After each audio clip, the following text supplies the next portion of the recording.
Hey, Rube, how was your weekend? It was a good weekend. Good. Yeah. I was over at in Ewing, New Jersey, announcing the New Jersey Athletic Conference track championships at the College of New Jersey. Okay. Very nice campus. The weather was not ideal, but it was a fun weekend. Very cool. I was out of town. My oldest niece, graduated college. Oh, So where were you? I was in Illinois. Oh, wow. It was fun. Honestly, is a graduation fun for anyone? Probably not, but it's very cool. Very proud. Was it one of those like 4 hours of? It was a lot of names. Yeah, it was a lot of names, but it was good to be out there. Happy to be back. I guess if their last name is Zangaro, which I don't know, It is not. Got to do a lot of waiting around. No, it wasn't. They're a Miller. They're in the middle of the whole spiel. Yeah. For me, I remember my graduation. It was like. Were you last? I wasn't dead last. No, I was toward the bottom. Maybe every other year they should do it backwards, just to. Yeah, maybe. I don't know. This is Eagle Eye Podcast. We're presented by Nissan. He's Reuben Frank. I'm Dave Zangaro. We had a good weekend. So did AJ Brown. He got engaged. Did you see this? He had John Legend perform at his engagement party. Really? Yeah. That's setting the bar really high. I guess. What's it going to do for the wedding? I'm not gonna say it. Who did you have perform at your? Well, no, I don't know. Yeah, I guess that's pretty cool. Where did he perform? Like, where did they do that? It was like at a restaurant or no. It was at Four Seasons, I believe. Okay, Philly. The Garden Center up in Northeast Philly. Yeah, there was some confusion like before. No, so congrats to him. That was really cool. Yeah, good for him. We have a lot to talk about today. This is our first podcast since last week, really the weekend, Friday, Saturday. The Eagles held their rookie camp, just a 2-day rookie camp with all 10 of their draft picks, a bunch of undrafted guys, and then a ton of tryout players. So it's always fun. It's a fun couple of days. Kyle McCord was the only quarterback there, but we were out there. It's not real football just yet, but it's just fun being out at the practice fields again. Yeah, that's true. And we were out there for 20, 25 minutes maybe. Mm-hmm. So we're not seeing a whole lot, but it's something. It's definitely worth being there. And I think we talked about this on the sideline. It's like just seeing these guys dressed out, like you just kind of see them differently, when they're when they got their jersey numbers and it's kind of cool. Just seeing them in person. Yeah. It really does. And it sounds so creepy, but I was asked, what's one thing you'll be looking for? And I was like, body types, which sounds weird, but like sometimes someone's like, and the bodies can change too from, some guys maybe say slim down for the combine and then they get here and like, okay, this is a little more like what it's going to look like. But I talked to you about this. Ty Robinson, his shoulders were massive. He is a huge dude. He is. Dave was just running around the practice field, telling anyone he could find about Ty Robinson's shoulders. Not quite. But yeah, he is a broad-shouldered dude. Yeah. That was like the one. I think he's got this long wingspan and short arms, which is a really weird combination. Yeah, but it's basically because his shoulders are so wide. It actually reminded me of Fletcher Cox. And Fletcher Cox's arms are longer, but like just like big broad shoulders. Like you just see it when he's like it stands out. He's an interesting guy. Yeah, I'm intrigued to eventually watch him play. Yeah. As far as stuff from the rookie camp, I think the headline was probably that Jahad Campbell was not practicing. Not a surprise there. We know he's coming back from shoulder surgery, but not ready to practice just yet. He was out there watching practice. He had his jersey on, number 30, by the way. We don't have to get into jersey number analytics here. It's not analytics. Oh, there's a science minutia. To it. No, there's a science. Don't disregard the science. I like Zach Berman's quote. He said, and I think he was quoting Jason Kelsey. He said, what did he say? The number doesn't make the player makes the number or something. Like if you see a certain number and say, wow, that guy's great. Well, it's great because he's great and he just happens to have that number. Yeah, but what about the power of the mind and look good, play good, Look good, feel good, play good. Power of the mind is not something you want to bring up with me because my mind is not very powerful, but 30, by the way, is a number he wore in college. So it's not foreign to him. And kind of a weird thing that the last 2 first-round picks the Eagles have made they've had number 30 off the bat. I didn't think of that. Yeah, because Quinyon was 30 until 27 became available when Zach McPherson was cut. Of course. I knew we could get Zach McPherson mentioned on the pod before. I think the real news with Jahad Campbell, though, wasn't that he wasn't practicing. I think we kind of expected that. Sure. It was that when he was watching practice, he was with the off-ball linebackers, which is, to me, an indication that, yes, like that's where they're going to not start him, but begin his career in that room. Yeah, I thought that was telling. They also might have told him to go stand there. I don't think Vic's playing games like that. Probably true. And like he's actually getting something out of these practices. He was, 10 to 15 yards behind in individual drills behind the guy going through the rep, like kind of doing the shadow reps. So he was getting something out of it. Yeah, no doubt about it. So yeah, it was just good to see him out there. And if it's a knee, you can kind of tell a guy's progress. Like, is he jogging out there? Is he running across the field? Shoulder, who knows? Yeah, and I know there were some questions about his knees. We didn't see him do a ton, but he went through stretch. Yeah. He did the shadow reps. So I don't know when exactly he'll be back on the field full go, but I think whenever he is, it'll be at off-ball linebacker. First indication is that's the case. Yeah. Do you like the term off-ball linebacker, or should we start calling them inside linebackers like Vic? I almost think we should adopt the Vic term so we match up with the defensive coordinator. We started using overhang. Like, who used that? Was Wash the first person to say that? I think it was. Or was it Sean? It might have been Gannon. Really? Did Gannon say that? Mm-hmm. Okay. Yeah, I think if it's good enough for Vic, it's good enough for me. Yeah, because I want us to at least like get the glossary of terms in order, so people know what the heck we're talking about. Which any help they can get in that respect, they'll probably take. Let's do it. Okay, we'll start calling them inside linebackers because the Eagles have brought back the term outside linebacker. It was something for a long time. They would just list their outside linebackers as linebackers, and then you end up in this situation where you've got Josh Sweat listed next to Nakobe Dean. You're like, okay, well, they don't play the same position. What are we doing here? Yeah. But now the Eagles have adopted OLB. What do you think of that? I like it. Yeah. Yeah. I like it.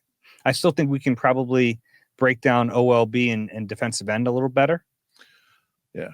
But I'm fine with it. But there's an overlap. So yeah. It's not like the old days when it was just like there's 3 linebackers, there's 2 cornerbacks, it's pretty cut and dry. Mm-hmm. Things are different. But that's good. The day 3 offensive linemen, all 3 are obviously pretty big. Yeah. I was surprised that Miles Hinton actually looked bigger than Cameron Williams to me. He did. Which does not show on the roster. What but do they list him at? I don't have it in front of me, but I believe they have. Yeah, I can look it up for you. Am I boring you here? You're yawning. Let's see here. This is something we should probably hint in 323. Well, I wasn't expecting you to ask me. I wasn't expecting you to not know. Anyway. Am I looking this up? They have Cameron Williams listed. Did I say Robinson before? They have Cameron Williams listed as 6'5", 317. Yeah. And they have Hinton listed as 6'6", 323. So they have a little bigger, but he looks significantly bigger. He does. Yeah. Anyway, they had those guys lined up. They had Hinton at left tackle. They had Drew Kendall at center, and they had Cameron Williams at right tackle. It does make sense. That's where those guys played last season. But Hinton has the dual tackle ability in his body. He's done that in his time at college, whereas Williams has really only played right tackle, at least in games. He said he did play left tackle in practice at Texas a little bit, but he hasn't done it in a game. Yeah. And by the way, I think that's a good practice for college coaches to work guys in practice, even if they're third string, like at that position, just to get them some reps there. I think it's good for them. Yeah. Oh, yeah. And it helps the current team and it helps their chances in the NFL. Yeah. Bless you. Thank you. Dave's allergies really bad. The allergies are rough right now, huh? Yeah, I'm okay today. Okay. Yeah, they've been brutal for me. The other guys on the line, Lake and Vakalehi, was the left guard. They had a bunch of, but this was the first line out there. Notable because he's been a tackle. He's the international exemption player. And then Holland Pierce, the big tackle from Rutgers, was actually working at right guard. He's a Trenton kid, right? I believe. Trenton High. I don't know. Yeah, he was a walk-on, I believe, at Rutgers. Interesting guy. Okay. Yeah, I've watched him play. I don't know where he's from. Yeah, I think he's from Trenton Central High School, and I believe he was a walk-on at Rutgers because I believe I read about him. Some people thought he was going to get drafted. Mm-hmm. Yeah. In some years, he might have. Yeah. Kyle McCord, only quarterback in camp. Didn't see him do a whole lot. He was throwing some running backs out of the backfield, but I think a lot of times we can tell pretty early, but we can especially tell if it's not going to work. Nothing has disqualified him yet. He looked the part. We had already ruled out Clayton Thorson at this point. Honestly, I don't think that's untrue. I think even like early on, we're like, doesn't look right. McCord looks the part, big, tall, seem to have decent mechanics. So excited to watch him when the whole team gets involved. Yeah, absolutely. And I mean, we talked to him a little bit. We'll talk about that. But I mean, the guy threw for almost 5,000 yards last year. So he's, being the only quarterback isn't going to, he's used to throwing a lot. That's what I'm getting at. Yeah. And it's only 2 days. So yeah, I don't even know how much they're really throwing in these rookie camps. It's basically like, let's see what you can do. At least one guy impressed. Giles Jackson ended up getting a contract. He was a tryout player, which always happens every year, which is cool to see. Like a guy will show up for a tryout and they end up signing him and have a chance to compete for the roster. I like that. Yeah, and I like that they bring those guys in. They're guys who, were fringe. They weren't going to get drafted. They weren't going to be free agents. But every once in a while, I think there was a tryout player that made the team 2 years ago, maybe.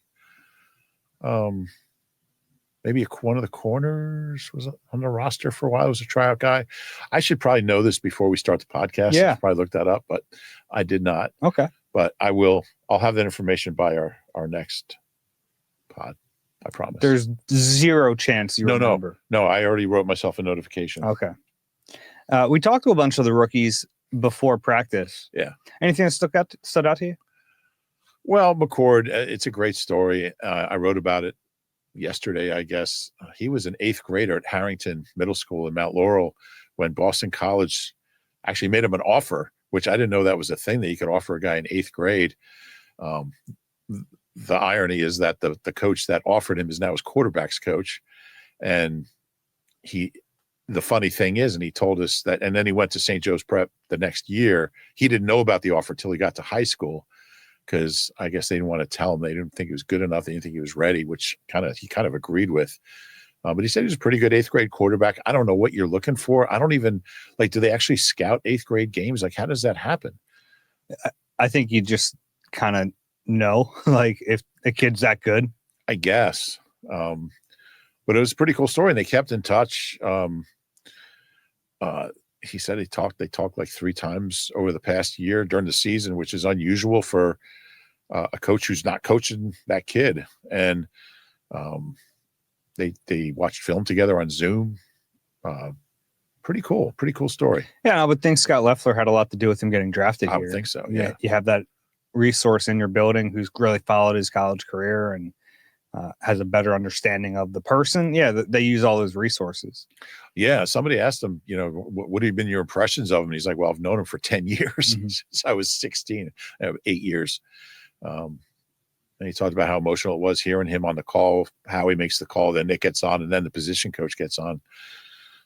So that was pretty cool. And I think, he's probably got a little head start on the offense, because, I mean, it's not Scott Loeffler's offense, but, it's those pieces are stuff that McCord has been exposed to and knows. Yeah, and look, he's got a long way to catch up. Sure. He's a rookie quarterback. Yeah. But yeah, I thought that was fun. Miles Hinton, by the way, said he picked up his first offer going into 9th grade.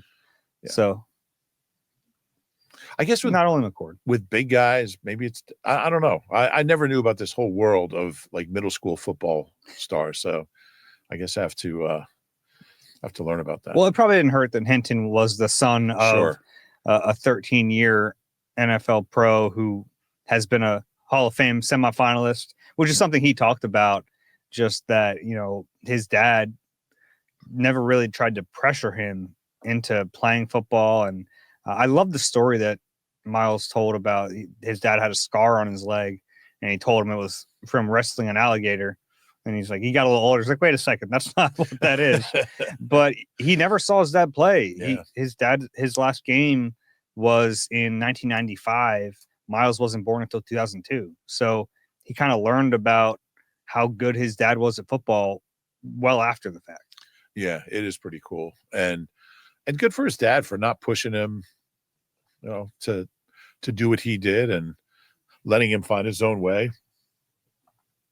Yeah, it's a pretty impressive career for Chris Hinton, by the way. 4th overall pick in the 83 draft. Everyone remembers him as the guy, one of the pieces of that John Elway trade, but he ended up having a heck of a career. 7-time 7 Pro Bowls, right? Pro Bowl. Couple All-Pros.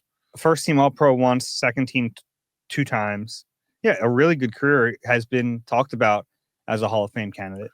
He could be in the mix. Yeah. Yeah. Hasn't happened yet for him. But yeah, really great career. Yeah. He said it was fun, to go back and watch. They went back and watched his college stuff and then watched him in the NFL. And he's like, man, he was just killing people out there. Yeah. It's interesting to see how the sons of players, how they do if their careers match their dads or surpass their dads. Yeah, sometimes it's really tough. Yeah. That's a big career to live up to. Sure is. And started off as a 1st round pick versus a 6th round pick or a 5th round pick, whatever it was. So that's tough. Yeah. Anything else from talking to these guys that really stood out to you? I have a list here, but no, that was probably it. Okay. We didn't talk to the first 2 picks. Yeah, we didn't talk to Jahad Campbell. We didn't talk to Andrew Makuba. I think the Campbell one was probably purposeful because there would have been a lot of questions about his timeline, and I think they've made it pretty clear they're not going to get into a timeline for his recovery. Makuba would have been good to talk to. But some of the notes I have down here, Mac McWilliams, undersized corner, just talked about the mindset of being undersized. And he said, that's kind of been my whole life. I don't view it like that. I can tell you, watch him, he doesn't play like it. I still think being that stature and having short arms probably lends itself to him being a better fit as a nickel in the NFL, but it doesn't completely rule him out of playing outside. I liked him. He's got a little feistiness to him. Mm-hmm. He plays like that, and you have to when you're a little undersized. And we'll see. I think he told us that he lined up outside in the first walkthrough. I'm sure how much that means, but I think he's a slot in the NFL. I think so too, but you look at the depth chart, and I think he kind of fits as the backup nickel, but offers some depth on the outside. Could be. Yeah. We talked to Smile Mondin a little bit about playing special teams, which is a big deal. And we've seen this with the Georgia players, Nolan Smith especially. Even if you're a starter at Georgia, Kirby Smart's going to play you on special teams. And that was the case with Mondin. He played a ton of special teams early in his career at Georgia before he became a starter. And then he kept playing on some of the units. He said kickoff is his favorite. Yeah, all those Georgia guys come to the NFL really embracing specials. I mean, the Kobe sure did that first year when he wasn't playing. Nolan loves it and got added onto some special teams later last year. I think they do a really good job of getting guys to buy in and understand this is a really important part of winning football games. And just because you're a starter doesn't mean you're exempt. Mm-hmm. That's a good thing. Oh, yeah, absolutely. Kirby Smart does a great job kind of getting those guys to understand the importance of it and embrace it. What else did I have here? Oh, Cameron Williams talked about his decision to come out early, which, look, on paper, it was not a good decision, right? He's 21 years old, 16 college starts. He talked about he thought he was going to be like a day 2, maybe early day 3 pick, and he lasts until the 6th round. He said he wasn't disappointed by it, but I don't know how he couldn't have been if he really thought he was going to go maybe 3rd or 4th round and he lasts until the 6th. That's tough. Yeah, that was interesting. He said, I really thought I was going to go a lot earlier. You disappointed? Oh, no. Yes, you are. Yeah, probably. And that's fine. Yeah. And look, I think the Eagles view it as he's going to develop here instead of in that final year at Texas. And who knows, maybe if you went to Texas, you're probably not getting him if he goes back to college, you're probably not getting him in the 6th round. So from a value perspective, you get him and you bring him into your building and you try to develop him here instead of at the college level. Yeah, and I understand it. I mean, you can get hurt. You can get hurt that last year and not get drafted at all. As a 6th, you're going to get some bonus money, not a lot, but you get something. And so, yeah. Yeah, I wonder if it. the NIL world is going to slowly start to change a little bit of that. I think probably already has. I don't know how much Cameron Williams is going to make, but with some prospects, you think, all right, well, maybe there's some more like, gosh, think about Shedeur. I don't want to keep going on about Shedeur Sanders, but if he stays at Colorado for another year, he's going to make a lot of money. Yeah. Probably more than he'll make. Yeah, no, where he got definitely, drafted. Yeah. But he can still, I mean, I'm sure he'll still get a bunch of endorsements. Yeah. His jersey's already the number 1 selling. Is it really? It's kind of crazy for a 5th round pick. Yeah. Ty Robinson talked about his battles with Cam Jurgens. We've seen those clips now of Cam finding out that they drafted Ty, and that was pretty cool. And I mean, I'd imagine he'll see a little bit of them. Yeah, you would think. The Eagles mostly go 1s versus 1s these days, which I love. But every once in a while, they'll get the 2s versus 1s, 3s versus 1s. They'll mix it up. Oh, yeah. Yeah, you'll see a healthy dose of that. Especially when they go, like, move the ball periods. Yeah. Yeah, and that used to be the only time they would go 1s versus 1s was move the ball. I like it. I prefer the way they do it now. I don't think a lot of coaches do that. Yeah, in my experience, that hasn't been the case. I don't know what the rest of the league is doing these days, but it's just you end up with like great battles, especially on a team with this much talent. I mean, that means AJ Brown versus Quinyon for a week in the summer. And remember that battle last year? Like those two were going at each other. And chatting. A lot of chatting. Yeah. Which is funny that it was Quinyon that started that chatting. Yeah. Not surprising now that we know him a little bit more. Yeah. The quietest guy in the locker room, but on the field, he's not. He's not. Antoine Powell-Ryland talked a little bit about Bruce Smith, which I thought was cool. Yeah. The Virginia Tech connection. Yeah, he met him, got to know him a little bit, got some tips from him, and I can't think of a better guy to have mentoring you as an edge than Bruce Smith. Yeah, he said like they've stayed in contact. He's like, I can reach out to him. So cool. And ask a question. Like, what a resource. Gosh. Unbelievable player. I couldn't help thinking about the Derek Barnett, Reggie White stuff, but he broke all his records and there's no, I mean, obviously Derek Barnett was drafted a lot higher. Yeah. 1st round versus 6th round. Yeah. I think that's all I had in my notes here. Anything else that stood out to you? No, I think you just covered every guy that we talked to. Yeah. The other thing from Kyle McCord, just kind of looking forward to getting in a room with Jalen Hurts. He said his experience with CJ Stroud will kind of inform the way he learns from Jalen because he was obviously behind CJ at Ohio State. So he's been around the high level quarterback who he can learn from. So he said he has an understanding of like how to be a sponge and how to not bother the heck out of the starter, but also learn from him. Yeah. And knowing Jalen, I mean, he's going to, he's great with the young quarterbacks. I know Tanner spoke really highly of him, and even just during the week when he knew he was going to play. He played for Ryan Day. He mentioned Ryan Day, former Eagles quarterbacks coach at Ohio State.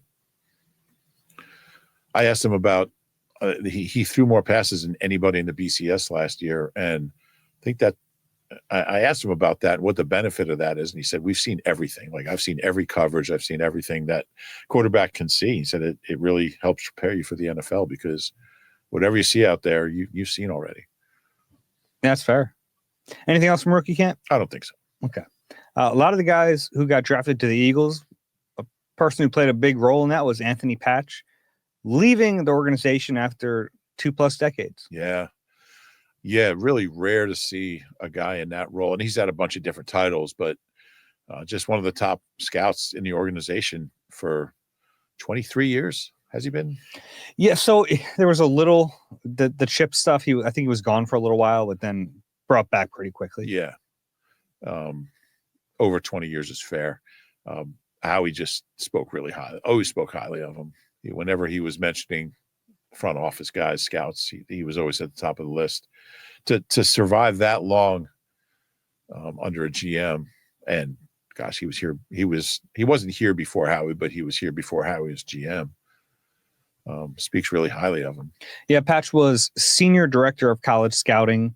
His final title, got that a while back. But yeah, he always was on the college side of things, joined the organization in 2002, going out to the Raiders to join John Spytek, who was with the Eagles. They've worked together before, new GM I almost said Oakland, in Las Vegas. So it looks like a promotion for him, maybe a little pay bump. Yeah. They'll miss him, but the Eagles have been, they've lost talent in every conceivable way over the last 5 to 10 years, and they've been able to figure it out.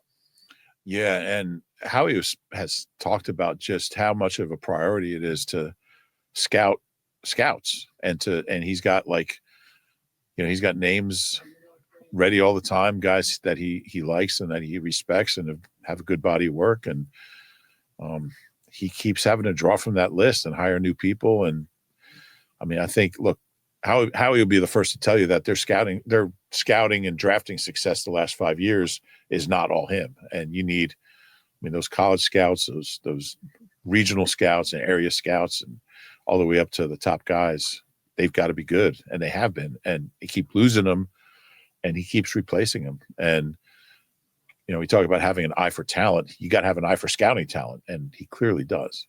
Yeah, Ryan Myers, kind of the assistant. Yeah. In that role right now. Maybe he gets the bump up. Maybe they bring someone in from the outside. Might see more changes after the draft is where you typically see the scouting staff reform a little bit. That's when contracts are typically up. So there could be some more changes on the horizon. Yeah, most likely there will be. Some of the lower guys come and go.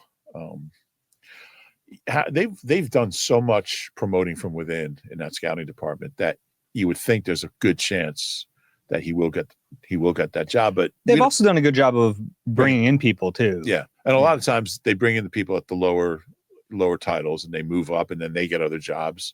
Sometimes, but yeah, it's incredible how many people it's been over the last few years. Yeah, front office and scouting it meshes a little bit, but yeah, they've lost some real talent. You look around the league, and it's amazing how he has these great relationships with a lot of GMs, but a lot of them worked with them. Yeah. I mean, you saw that call with Brett Veach, and they're kind of yucking it up a little bit. Well, yeah, they've known each other for a long time. I mean, Howie's been doing this since 2010. Like, he knows everybody. He's made a trade with every GM, like maybe a couple of new ones he hasn't, but it's a real benefit for him. I mean, he's really got, he knows how different guys think. He knows, what they value, what they don't value. He knows where he has an edge over him. Mm-hmm. It was really cool watching the Eagles unscripted on the full 96 hours of the draft. Great behind the scenes footage. Remember, when you're watching it, it's everything the team wants you to see. Right. So you have to remember that. But it's great footage of stuff that, look, no one knows this until they release it, really. I mean, we know a little bit here and there, but to actually see the phone calls take place, to see him get off the phone with Washington and say, he says there's an in-division tax, to watch the reaction when the Falcons traded a first-round pick to get into that 26th position, and how he goes, oh, I know why teams aren't taking our deals. Like, all that stuff is really cool. Yeah, it is. It is. I'm surprised they let some of that stuff out. It's very entertaining, though. They're letting out exactly what they want to let out. True. Yeah. I mean, it's not like there are any surprises with that. Yeah. It's stuff that they're comfortable getting out there, which means we don't see any bad moments in that room either. And we know there are some. Cameras have caught them, like the Tom Donahoe many years Milton ago. Williams yeah. thing. Yeah.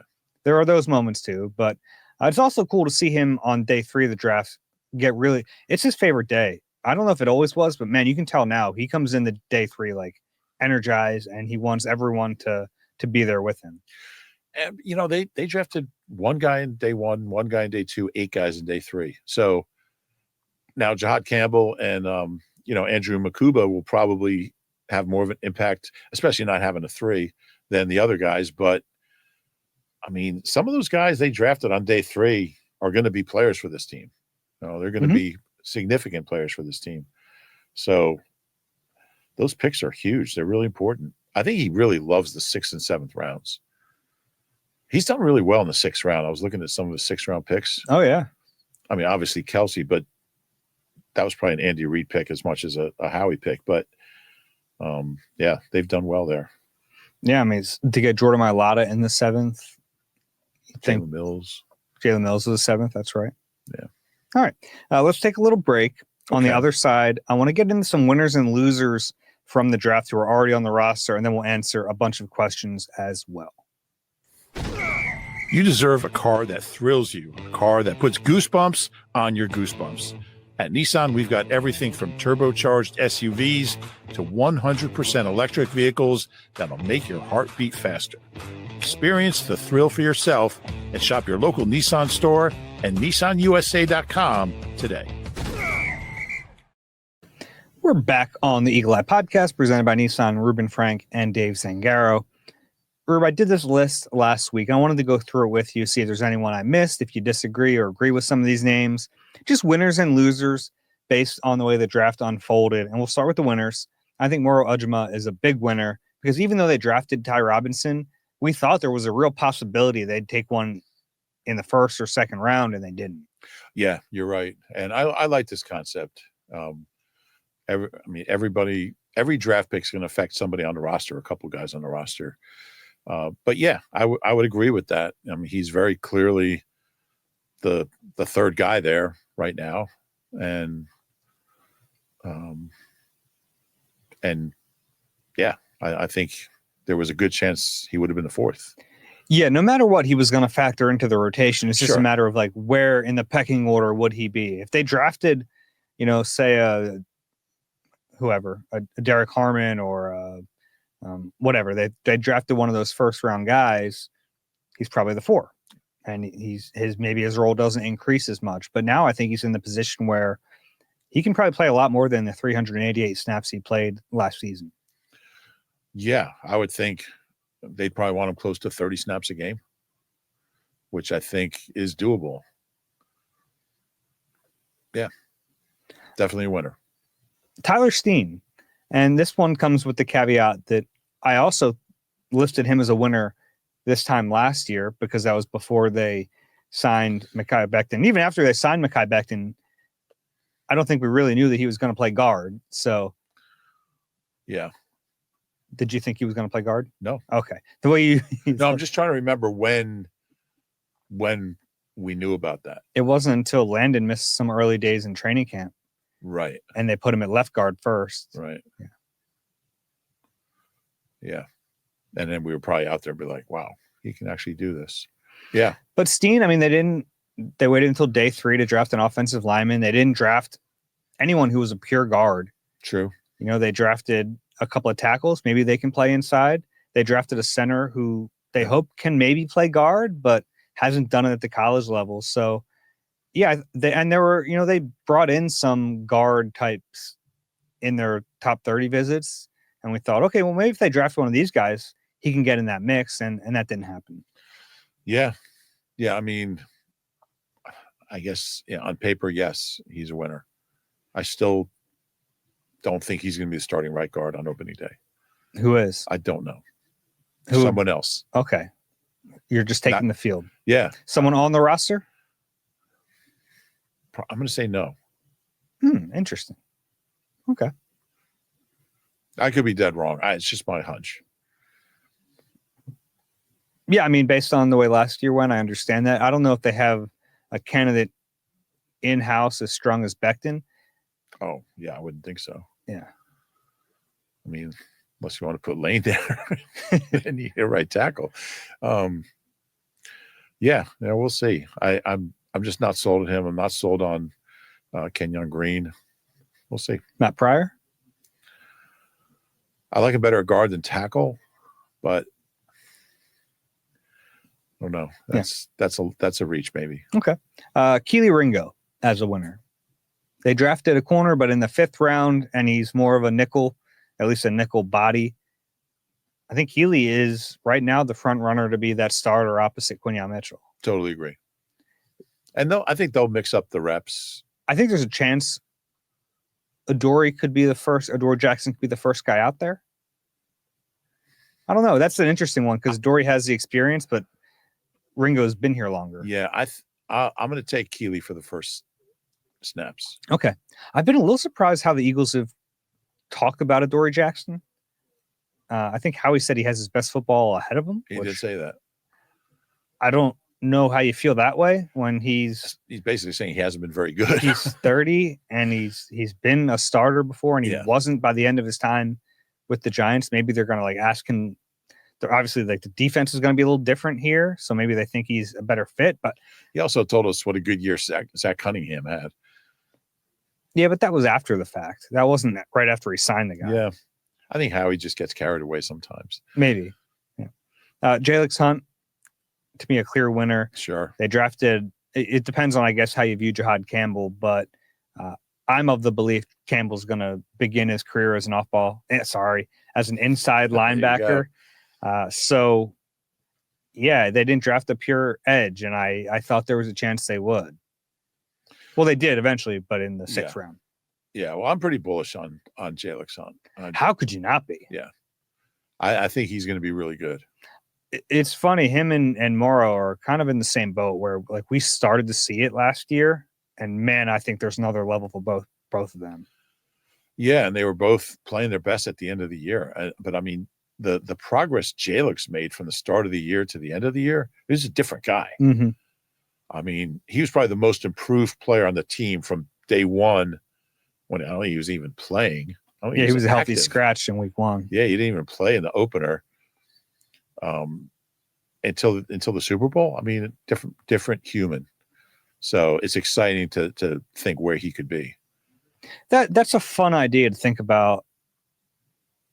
Some players that we've witnessed just show that much growth in a single season. Mm-hmm. He has to be up there to go from being a healthy scratch to like a legit pass rusher in the playoffs. Yeah. And the last winner I have is Jahan Dotson. I thought pretty much no matter what, he'd be the 3 this year. Right. But they didn't even draft a receiver to compete and push that spot. Yeah, that's true. I didn't think they would take one. I thought if they took one, it would be one of those 6th-round picks. But I mean, there's reason to have some faith in Jahan Dotson the way last year finished. Oh, sure. Yeah. I mean, and we've talked about Jahan, like everything he did last year, at least every opportunity he got, he made the most of it. He didn't get a ton of opportunities, but yeah, I think, and there's really no one else on the roster to compete. Maybe Johnny Wilson. They seem to like him. See it. I think they like his blocking. I don't think he'll. I mean, early on last year, he was out snapping him in some games. He was. Anais Smith, maybe with a healthy offseason, can take a jump. Possible. Yeah. Okay, so those are the winners. Did I miss any other winners? I think you kind of nailed it there. Okay. Can't think of anyone else. The losers, I think the obvious one here is Sidney Brown, just because he was the front runner to be the starter. And not saying he can't be, but they drafted a guy 64th overall who I believe is now the front runner to win that job. I would agree with that. I do think it'll be a fun competition. I don't think it's a done deal.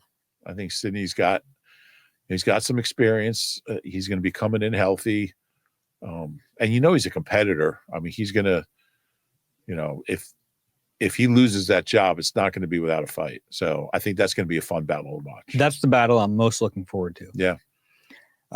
Dorian Thompson-Robinson. Who gets the first reps there? Sidney. Yeah. They're going to make the rookies earn it, no matter what. Dorian Thompson-Robinson. I mean, I think if there's a 1, he get the first reps, but he won't be out there. I don't even know if they do that. They didn't do that with Quinion last year. No. Yeah, we'll see. We won't see because he won't be out. He won't be. Well, he might be practicing. We'll see. You're talking about Campbell? Yeah. Oh, okay. Yeah. Dorian Thompson-Robinson, clear loser. Yeah. There was no other quarterback. He was going to be the 3, and that means you're on the roster. And now all of a sudden there's a 6th-round pick, a guy who was really productive at college last year. Excuse me. And I think now McCord's clearly ahead of him. Clearly. I mean, he'd have to be really bad he'd have to be bad to lose that job. Mm-hmm. Jeremiah Trotter. I don't think he will. I think he's going to be okay. I think he's going to have a good camp. McCord? Yeah. I think so.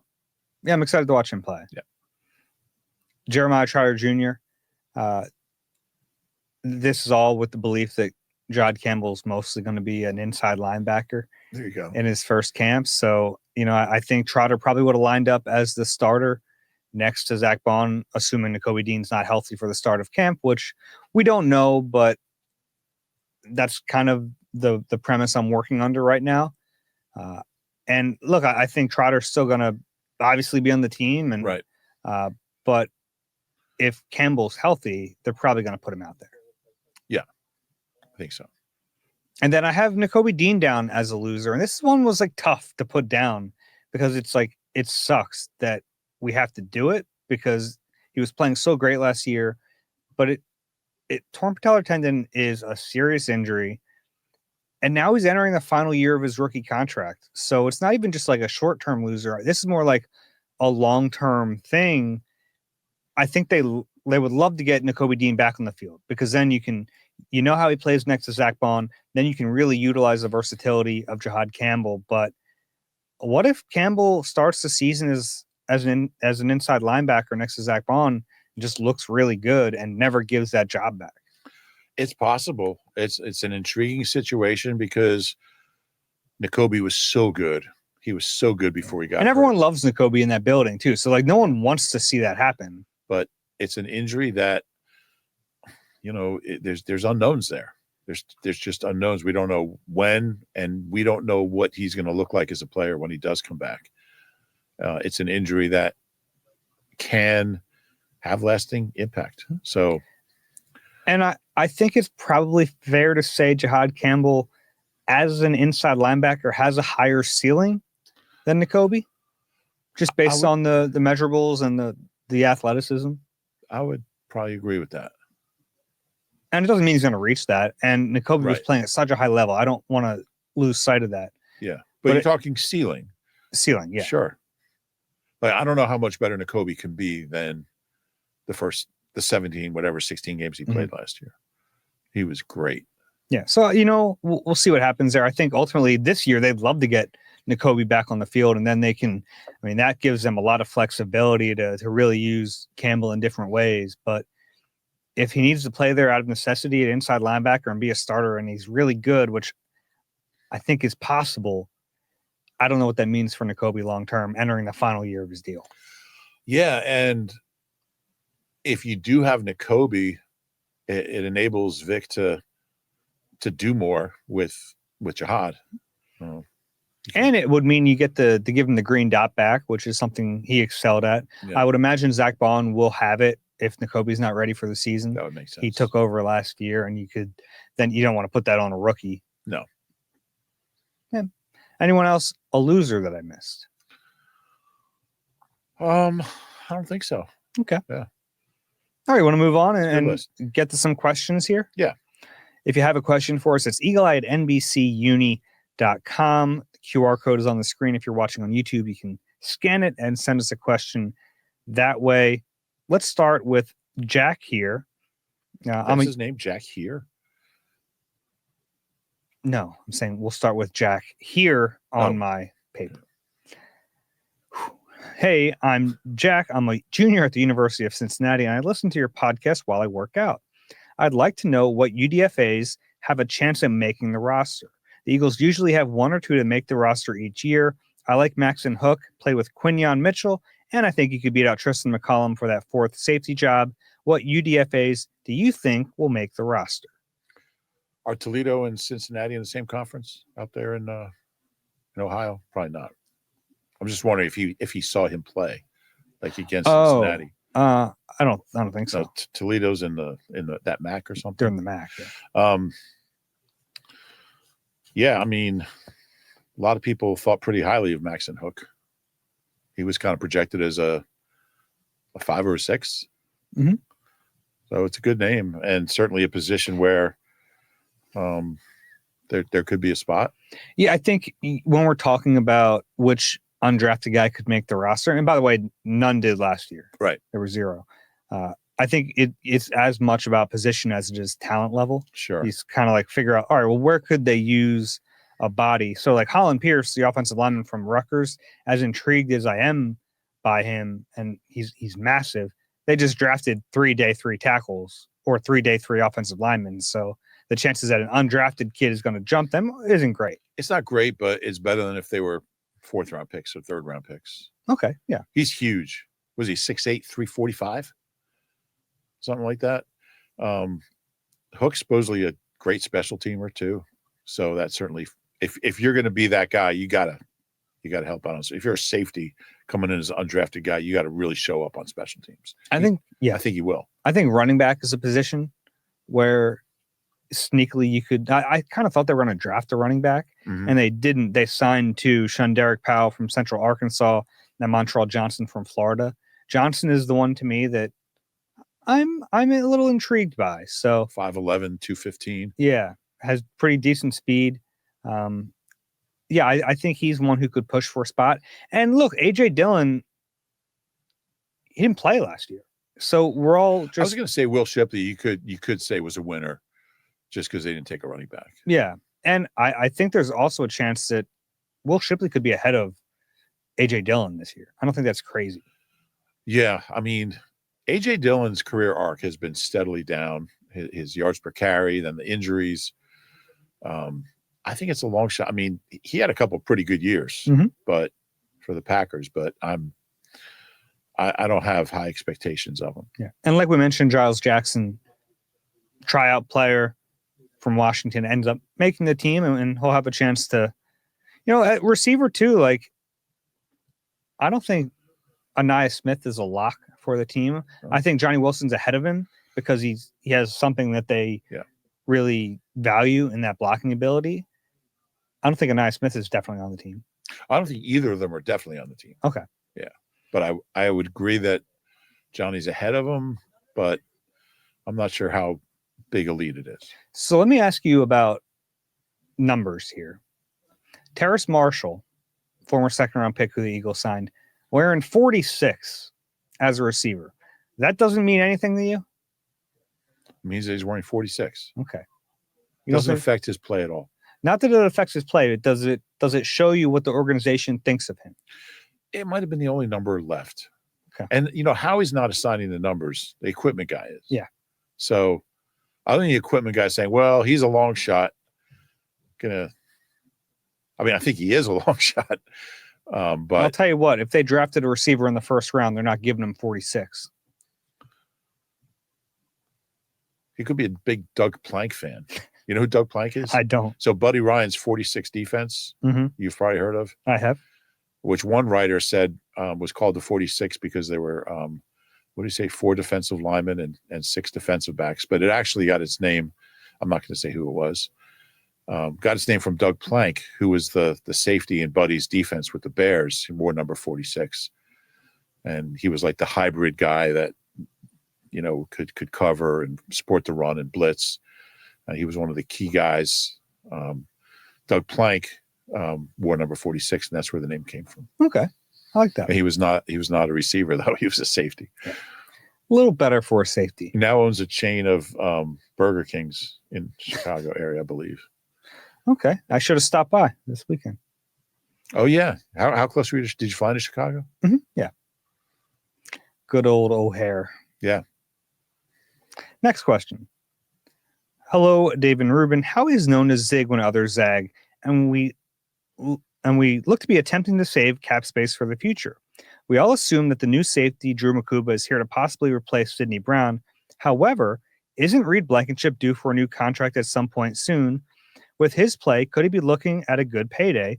Is there a world where Sidney Brown replaces Reed and Makuba steps into Brown's role and we trade Reed for compensation? Thanks, guys. I love the show.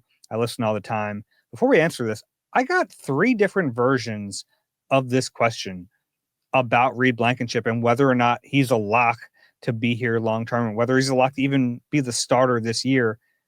Because I there's the thought that, well, maybe Makuba and Brown could just be the starters. I think Reed Blankenship is really good. So I don't think Howie's going to be in any hurry to get rid of him. I would expect it to be here for the long haul. But you never know. I mean, after what we just saw this spring, you never know. But I think he's part of the plan. And he's 26. He's the oldest guy on defense, oldest projected starter right now on defense. It's crazy. Yeah. The Eagles think a lot of Reed Blankenship. I don't know if that necessarily matches up with what fans think of him, but they really do think he's like a steadying force very much of the back end of that defense. I don't think they trade CJ Gardner-Johnson if they don't feel really comfortable with Reed Blankenship being one of the starters. Yeah. So I think he's going to be here, and I don't think he's going to break the bank either. Like CJ probably would have cost you more. I don't think Reed's going to get a contract that's like wild. Yeah, I would agree with that. Yeah. I think he'll be here. Next one is from Neil. Hi, Dave and Rube. Love the podcast. You guys are the best Eagles podcast out there. Thank you. And every time I listen, I get goosebumps on my goosebumps. Me too. I have a hopefully fun hypothetical for you. As we enter the part of the NFL calendar where Howie Roseman really shines, I was wondering what other job would best suit Howie's traits. The caveat is that he can't be a GM in another sport. You both seem to mention how much he's grown and reflected on his year in exile, how he's excellent at zigging where others zag, and scouting/developing talent, both on the field and off. Some thoughts that came to mind for me were entertainment executive, stockbroker/trader, or an executive recruiter/headhunter. Would love to hear your thoughts. Yeah, I think that last one, like a headhunter for or a recruiter for a big company, because he's got such a good feel for people's talents, and I think he's a really good evaluator of people, not just players. I could see him being music executives interesting. He doesn't have great music taste. I will not comment on that because I don't know. Jeff Lurie does. Subjective, by the way, should point out. No, some things are just right or wrong. That is not true. Yes, it is. But anyway, you'll be interested to know that I'm keeping a list of the 100 worst songs I hear this year. I feel like you're going to hear a lot of them at practice, and that'll be fun for me to try to guess which ones make it. It might be 200 by the end of training camp. But anyway, it's a really interesting question. I think anything that involves evaluating people and their strengths and weaknesses, he'd be good at. So I think his real strength is succeeding under the confines of structure, right? So you're in a league with a salary cap. You have finite resources with the cap and with the draft. So I think that's why I think like stockbroker, trader, you have like, this is what we have to work with, like asset wise. Yeah. Make the most out of it. He could be a day trader. Yeah. Because his mind works really quick. Mm-hmm. Just make that call to buy this and then sell it 15 seconds later. Yeah. If he has a fast enough computer. So I think anything where he can kind of game a system, he'd be really good at. Interesting. Yeah. It's a good question. It is fun. Yeah. Fun to think about. What about you? Like if you weren't doing this, what would you be good at? I don't even know if I'm good at this. I didn't say you were. Okay. So if you weren't doing this, what would you be I don't know. I always felt lucky. Like I never wanted to do anything else, and I just figured out how to do this. So yeah. How about you? I think I'd be like working in a library. Be nice and quiet. I like doing books. like just putting books back in the right spot. Okay. You know, like maybe giving people advice. Somebody comes in and like wants like a really good, like what's your favorite Ellery Queen mystery? That kind of thing. You know, all right. I think I'd be good at like helping people find Ellery Queen mysteries. There you go. You know what I wouldn't do? I wouldn't be in construction. My buddy had some sheetrock the other day. He's like, "Want to help me move this?" And I said, "Yeah, sure." Oh dear. My God, this is going to sound like the most privileged thing they ever say. I had no idea how heavy that stuff was. It was like late at night. It was kind of a nice, cool evening. I was dripping sweat by the time we got done moving that stuff. My hands were all cut up. My hands I use for typing and no manual labor. How long were you out there? A couple hours? No, it wasn't that long. We didn't have that much to move. It was just heavy. Tough, heavy, and like awkward. Yeah, like, big sheets are like, I don't even know where you're. I'm looking at it like I don't know how to grab this. And then he sent me photos of the guys working on it the next day, and they're just like throwing it around like it was nothing. Next one. Where are we here? Okay, from Rich. Oh, this kind of plays into it. Hi, guys. Love the pod. Never miss one, whether listening or watching. So, Rube, you surprised the heck out of me at the end of the March 27th pod when you said you were stoked for the start of the baseball season. You said, I love baseball. It's my favorite sport. What? I would have thought track and field was your favorite sport. So my question is, when you were starting out in your sports journalism career or at any point along the way, did you ever try to maneuver your career to cover baseball? And if not, why? Did you ever get to the point where you might have had enough pull with your bosses to request being reassigned to baseball? Just curious how you ended up in football rather than baseball. So there's two different things. There's what's your favorite sport to watch and what's your favorite sport to cover. Mm-hmm. They're completely different things. I love just watching baseball. Love it. But I wouldn't want to cover baseball. I think of the travel's brutal, first of all. Yeah, like if you're covering professional sports, that's a lot of games. It's 162 games. You're not covering all of them, most likely, or you're not. Yeah. But football is a cushiest gig. And, it's the only sport that you're home at night, so you can watch baseball.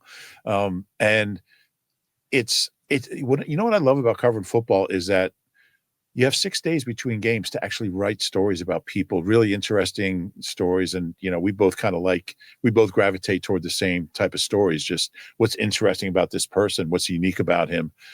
In baseball, basketball, and hockey, you don't have that chance because it's games, so many games all the time. And plus, you have 53 people plus practice. You have like 70 people in the locker room. Where if you're covering the Sixers, there's maybe like by the end of the year, there's like 3 people who might be worth talking to. And then Flyers. I mean, I was never like a huge hockey guy, although I've been watching the playoffs. Have you? Oh, playoff hockey's great, religiously. Isn't it? Yeah. I've been watching nonstop. That makes me happy to hear. Yeah. So yeah, I never really thought about that, but I never really had the desire to cover baseball regularly. I did some series. I went out to Fenway when Jim Salisbury, our old Phillies writer, needed a weekend off. I did a series there, did a series in Pittsburgh, a series in Cleveland. And I love that, just going out there and doing like 3 games. But I wouldn't want to do it full time. Yeah, I wouldn't either. It'd be a lot. Yeah. And track and field, like I love track, but like professional track doesn't really interest me. Like I'll watch the Olympics, but I love college track and high school track. To me, that's so as far as pro sports doesn't match up. I don't need to see Sidney McLaughlin winning every race. Boring. Okay. That's fair. And also when I don't know if you ever covered high school baseball. Oh yeah. But early in the season, man, you get out there, it's 75 and sunny. By the end of that game, bottom of the 7th inning, it's like 50 degrees and windy, and you didn't dress warm enough. Yeah. And how many walks were in that game? Yeah. There was some, I don't know if they adopted any speed up rules in high school baseball, but the games used to be like, especially early in the season before they figured it out. Early in the season, like, 17 walks, you come back and you have your scorecard, like just, it was a mess. And meanwhile, the guy that went out and covered the softball game, he's already home. He wrote a story. He wrote a story. He went home, had dinner, and you're like in the top of the 5th. If you had to go and cover a high school baseball game right now, you have a scorebook. Does it come back pretty quick? Keeping score? Oh yeah. Okay. I always keep score. Yeah. Are you one of the people who keeps score just like watching the game? I keep score. Yeah. Do you really? Well, I mean, when I go to a game, I keep score. I get a scorecard. Do you? Keep score. I like that. I don't do it at a baseball game because I got a hot dog and a beer. I don't have enough hands to do the scorecard, but I like seeing people do it. Yeah. I like seeing kids today. You don't see a lot of it, but yeah, I like seeing kids keeping score. Dave Sims, Dave Sims, I think he does Mariners radio. He's a Philly guy.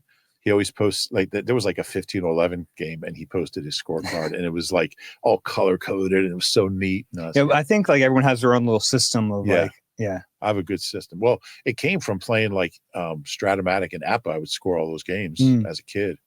So I got my own system. But the other thing I did was probably up until I was like in my early 20s, I would keep score of the All-Star game every year, just as a challenge. Like, 'cause there's everyone's in and out. everyone's in and out. And sometimes they wouldn't even tell you. Like, I don't know who's coming up. I don't know who's in left field. It wasn't on the internet because it hadn't been invented yet. But that was my challenge, to try to score the All-Star game. Like when Jeter moved Cal Ripken to shortstop, you got, oh no. Yeah. Change that real quick. Yeah. It's Anyway. fun. All right. If you have a question for us, eagle@NBCUni.com. How did we get on that? Baseball. If you're watching on YouTube, send us the questions there with the QR code. Real quick, wanted to mention Britton Covey signed with the Los Angeles Rams. Wanted to mention earlier, kind of forgot. They'll miss him. I mean, around the locker room. Yeah. He was a good punt returner for a couple of years there. Hopefully he's healthy enough to make that Rams team. Yeah. There's a guy that you root for. Just a great guy. He was always fun to talk to, no matter how bad things were. And really, when he was here, they weren't that bad other than the last month of 23. He was always at his locker. He had a fumble. He was at his locker, messed up, at his locker. And he talked about anything. Like, he's just the most interesting, well-rounded, fascinating guy. A favorite of his teammates, too. They all loved Covey. Yeah. I mean, he was tough. And he called himself the human punching bag. My favorite was there was a mic'd up clip with Lane watching him return a punt, and he said, it looks like a little prairie dog running across. Yeah. Remember that. Good dude. Yep. If you enjoy the Eagle Eye podcast, please rate and subscribe wherever you get your pods. If you're watching on YouTube, please click the like button and subscribe there as well. Rube, any final thoughts? The schedule's coming out a week from tomorrow. Yeah. So should that's be always a fun day. All right. For Reuben Frank, I'm Dave Zangaro. This has been Eagle Eye presented by Nissan. We'll talk to you soon.